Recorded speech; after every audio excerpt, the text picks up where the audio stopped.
Meaning of heathland. Heathland.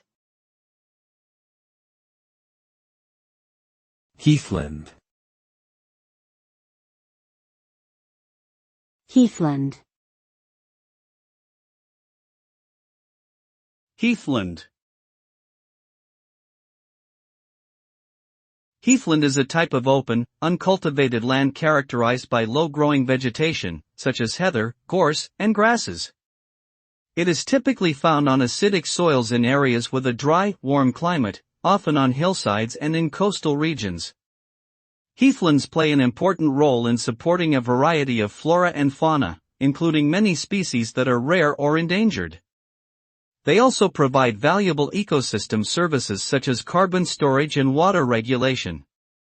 However, heathlands are under threat from land use changes, fragmentation, and the spread of invasive species. Protecting and restoring heathland habitats is therefore crucial for maintaining biodiversity and ecosystem health.